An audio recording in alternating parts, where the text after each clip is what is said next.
What's going on, guys? Today we're going to talk about how to build your credit. Now, this isn't a particularly sexy topic, but let me put it this way. If I did not build my credit when I was younger or when I started, I would not have been able to buy my Lamborghini or buy my house or any of that, not even the cars leading up to that. So if you do want a house, if you do want a car in the future, more expensive one, whatever it is, this is stuff you need to know and take action on now.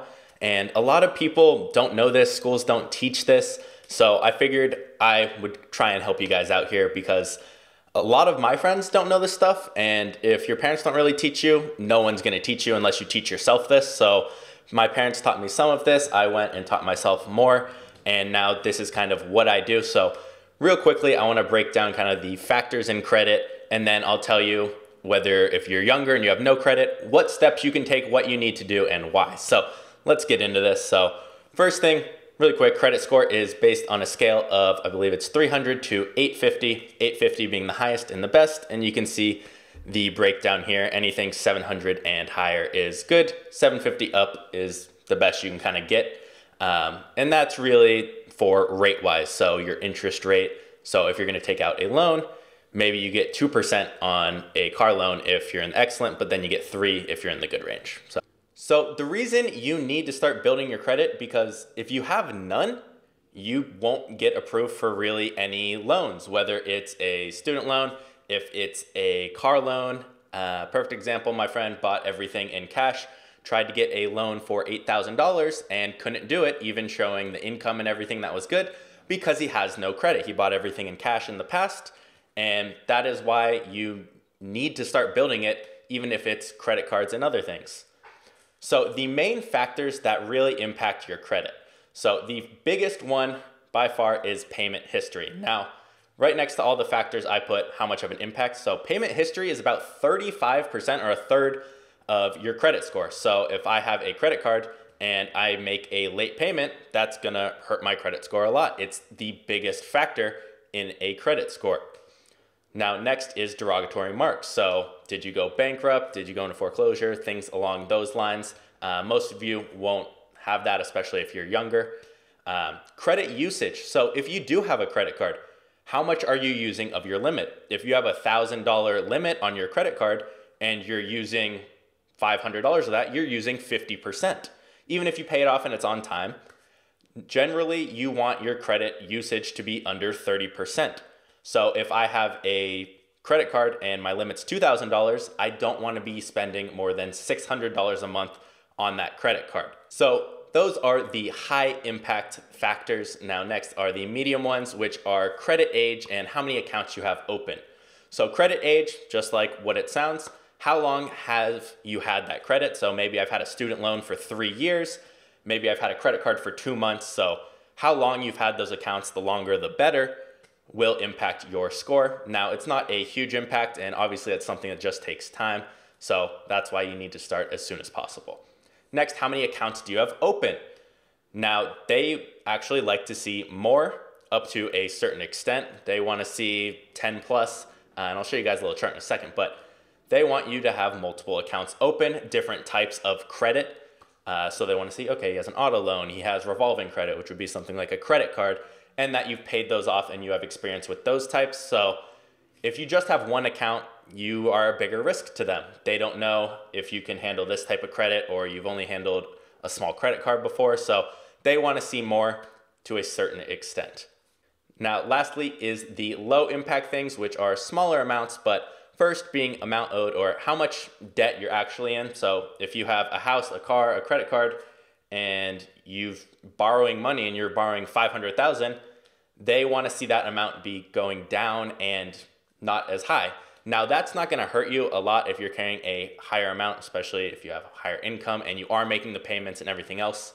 But if you're carrying that amount and that amount's going up, if you have something like a student loan where the interest is just kind of crazy on it, it can hurt you. Next is hard inquiries on your credit. So if I go apply for a credit card, they have to pull up my credit, see if they want to take on the risk of giving me their credit card. And doing that multiple times or a lot in a row will negatively impact your credit score.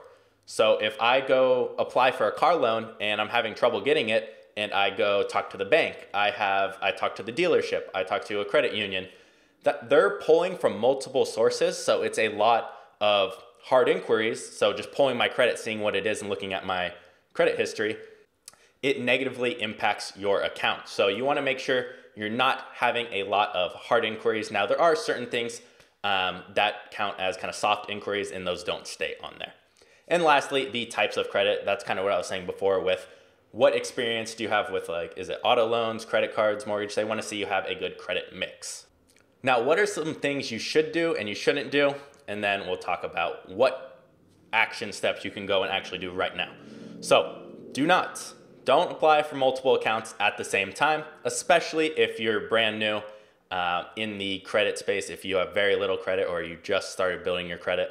And don't apply for new accounts super fast. I'm talking probably a couple months in between, unless you get denied. It obviously will depend, but you don't want to go apply for 3 different credit cards and you're going to take whichever one you get approved for. That will look like the hard inquiries. Do not close unused credit cards, because closing an account doesn't make it go anywhere, even if you're not using it. Now, some of the things you should do: check your credit. I'm going to show you mine, what mine looks like. I use Credit Karma. It's free. You can track it. Report any errors. So perfect example, which I'll show you in 1 second, is I had a lot of hard inquiries on my account because I went to multiple different sources to try and get an auto loan about a year ago, and got denied from a lot, and then finally got approved, but that showed as 9 hard inquiries, which is a ton, negatively impacting my score. Next, pay all your bills on time. Obviously, that is the biggest factor, payment history and not missing payments. Do that. You should always have a good credit score.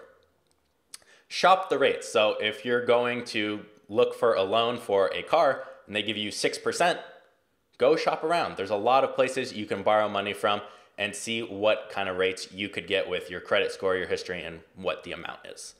And lastly, don't be afraid to have a credit card. That's the easiest way to build credit, which brings me to what steps can you actually take if you're trying to build your credit right now. So if you're under 18, there's not much you can do.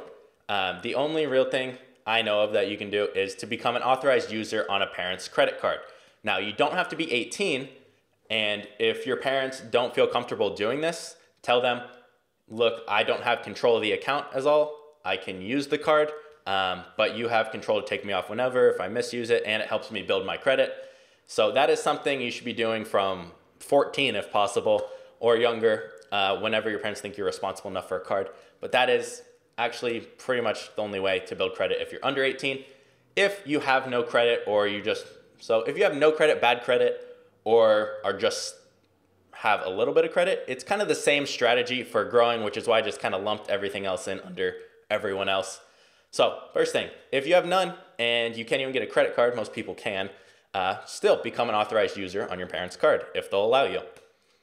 Next, open a secured credit card. So you can open a credit card where you have a security deposit. So let's say I give them $200 and I open a credit card. My credit limit is now $200. So if I fail to make that payment, they take my security deposit, take the card away from me. They didn't lose money. So it's a lot lower risk. You can't really go over your limit anyway. So your deposit is your limit, but you're still building credit. So it's a lot lower of a risk. And if you want, you can also co-sign on a credit card with a parent or someone you trust. I don't really ever recommend co-signing unless you really trust it's a parent and you know it's always risky. I'll just put it that way. Next, take out a loan. Now, don't just take out loans to build credit because you have to pay the interest rate. You don't want to go into debt and have something happen where you can't repay the loan. The one thing I see mainly is people will pay cash for everything because they feel more comfortable. Well, if you're buying a $5,000 car and you're just going to pay cash, why not pay $4,000 down, take out a loan for $1,000, and now you're building credit and you have a tiny payment of $10 a month or whatever it would be, $18, very small. So don't just pay cash for things, like especially cars. I see a lot of people do that with their first, second car because they don't know how to build credit. They don't know the whole loan game. It's pretty simple. Just do your research. And lastly, you can use your rent and utility bills to apply for credit. So normally rent does not count towards your credit, But there are sites and companies that will take it and give you a bill for it for your rent, and you paying that is a form of you building credit. Now, I personally have never done this. I don't have rent, I have a mortgage, but it's something to look into if you're not ready to buy a house yet and you need to build your credit, as well as a credit builder loan. It's a little bit more of a advanced strategy or someone who's a little older. I wouldn't recommend that for a younger person, and a great way to build credit. So this is an example of my credit. This is actually my credit, and you can see the biggest factors that go along. So my score right now is 715. You can see with Equifax it's lower, but that is because of a mistake I'm taking care of. But 714, I was at about 740 6 months ago, and then I took out a loan for a mortgage, I took out a loan for a car, and I didn't open any credit cards or anything else. And that dropped my score along with these hard inquiries, which you can see down here. So you can see credit card usage. I actually do not have a card right now. I am going to open one right now. I do have 2 credit cards for my business, 2 or 3, but I need to get a personal one. I just never liked the idea of it until I researched more into credit. I'm like, why would I put stuff on a credit card when I can pay for it in cash already? So that was my thinking, but this would have helped me. And you can see it is a high impact one. Payment history. I set up my payments to be paid a week earlier than they need to be. So if there's ever an issue, I know about it because that is the biggest factor. Derogatory marks, none. So you can see like tax liens, bankruptcies, blah, blah, blah, things like that. Credit age, medium impact. Mine is low because of 1 year. So I was a cosigner on a card when I believe I was 16 or 17.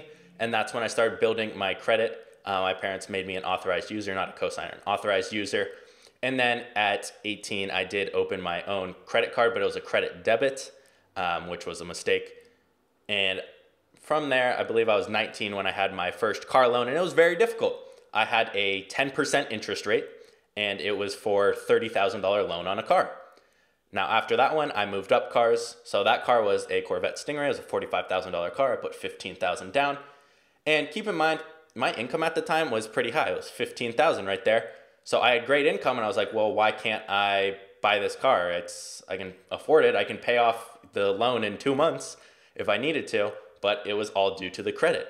And the same thing happened with the house. So the house I'm in right now is $630,000, and I had a income report to show them verified earnings of about $300,000 profit a month coming in for the last 10, 11 months. And they said, no, we don't think you can afford it because you don't have 2 years of self-employment history, because they want to see that consistent payment history, especially if you're self-employed. This is when it's really important. So I ended up having to put 40% down to even get a loan on so my payment's $1,800.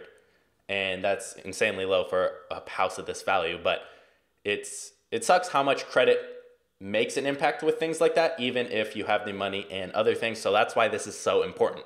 You can't really out earn unless you're going to buy everything in cash. And then you can't utilize your money for investments and other things. So you can see total accounts. I don't have a lot. I don't have multiple open. I need to get a credit card and other things, but I have some. It's a lower impact. And then hard inquiries. This is what I'm still getting resolved due to the different loans in a short period of time, a house, a car, and whatnot. And I think that's impacting my score a decent amount. So that's personally what I need to change. I was at about 740, like I said, 6 months ago before I moved into the house and applied for that loan and whatnot. So I hope you guys enjoyed this video. You learned something. If you have any questions, feel free to drop them in the comments and I'll answer them. And I'll see you guys next video.